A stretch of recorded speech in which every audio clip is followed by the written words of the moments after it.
The Secret Garden, Chapter 5. The Cry in the Corridor.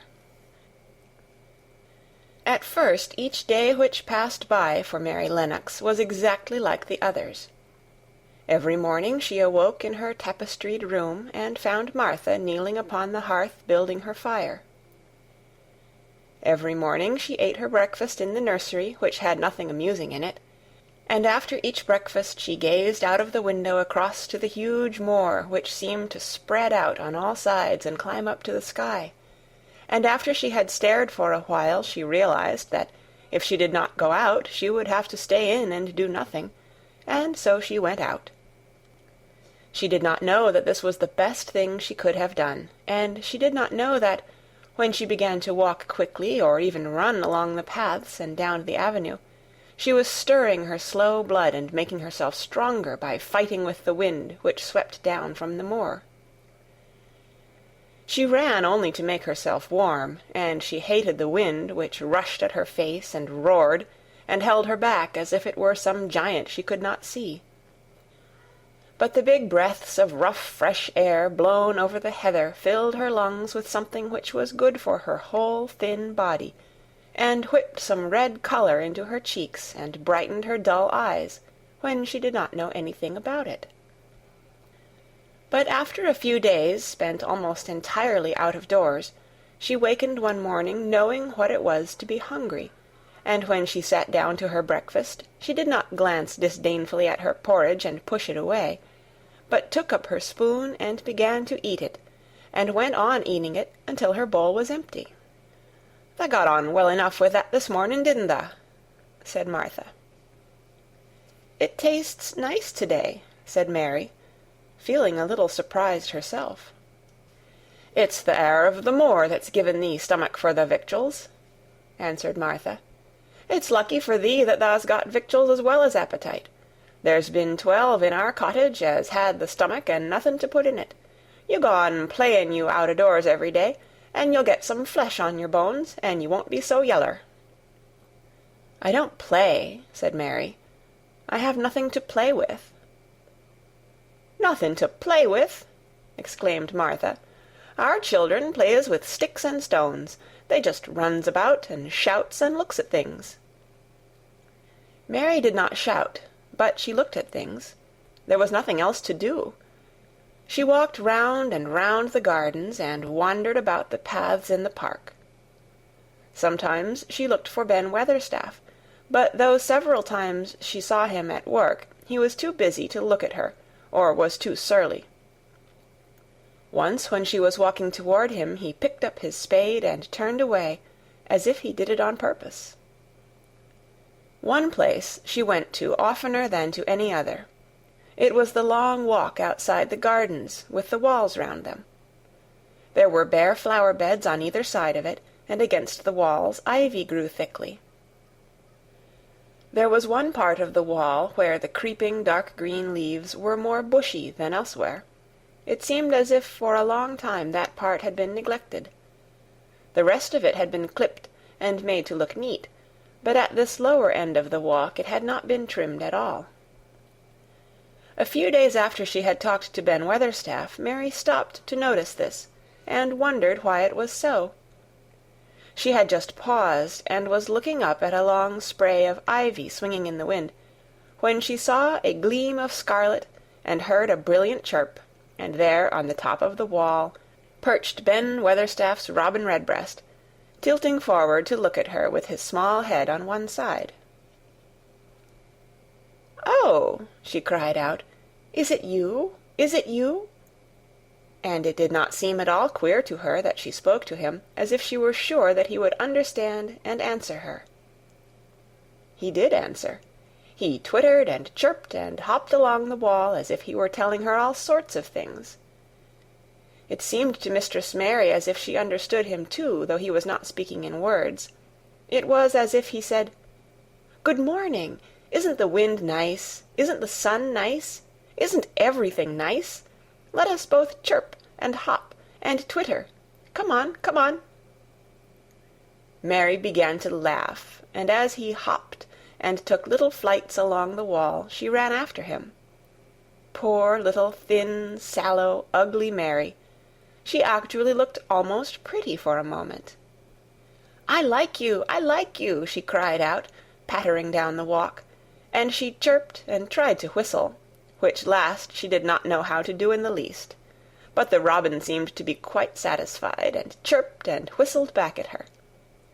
At last he spread his wings and made a darting flight to the top of a tree, where he perched and sang loudly. That reminded Mary of the first time she had seen him.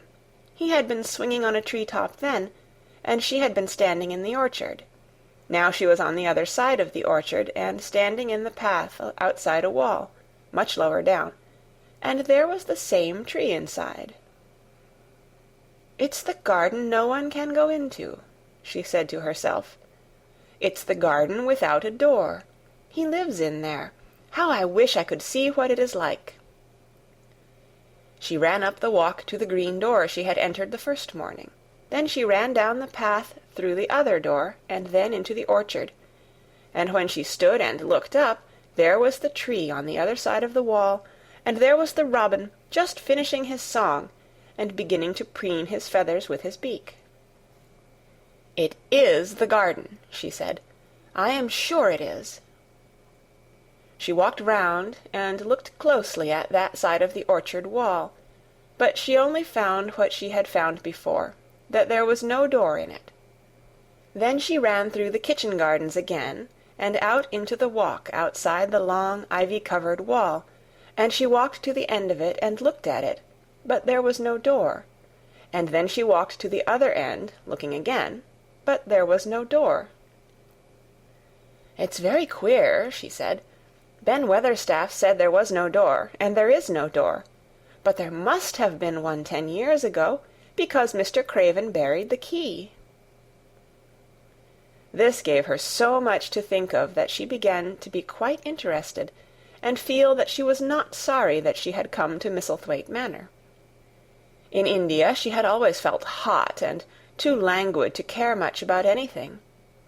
The fact was that the fresh wind from the moor had begun to blow the cobwebs out of her young brain, and to waken her up a little. She stayed out of doors nearly all day, and when she sat down to her supper at night she felt hungry and drowsy and comfortable. She did not feel cross when Martha chattered away. She felt as if she rather liked to hear her, and at last she thought she would ask her a question. She asked it after she had finished her supper and had sat down on the hearth-rug before the fire. "Why did Mr. Craven hate the garden?" she said. She had made Martha stay with her, and Martha had not objected at all. She was very young, and used to a crowded cottage full of brothers and sisters, and she found it dull in the great servants' hall downstairs, where the footmen and upper housemaids made fun of her Yorkshire speech, and looked upon her as a common little thing, and sat and whispered among themselves. Martha liked to talk, and the strange child who had lived in India, and been waited upon by blacks, was novelty enough to attract her. She sat down on the hearth herself without waiting to be asked. "Art tha thinking about that garden yet?" she said. "I knew tha would. That was just the way with me when I first heard about it." "Why did he hate it?" Mary persisted. Martha tucked her feet under her and made herself quite comfortable. "Listen to the wind wuthering round the house," she said. "You could bear stand up on the moor if you was out on it tonight." Mary did not know what wutherin' meant until she listened, and then she understood. It must mean that hollow, shuddering sort of roar, which rushed round and round the house as if the giant no one could see were buffeting it and beating at the walls and windows to try to break in. But one knew he could not get in, and somehow it made one feel very safe and warm inside a room with a red coal fire. "But why did he hate it so?" she asked, after she had listened. She intended to know, if Martha did. Then Martha gave up her store of knowledge. "Mind," she said, "Mrs. Medlock said it's not to be talked about. There's lots of things in this place that's not to be talked over. That's Mr. Craven's orders. His troubles are none servant's business, he says. But for the garden he wouldn't be like he is. It was Mrs. Craven's garden that she had made when first they were married, and she just loved it. And they used to tend the flowers themselves, and none of the gardeners was ever let to go in. Him and her used to go in and shut the door, and stay there hours and hours, readin' and talkin'.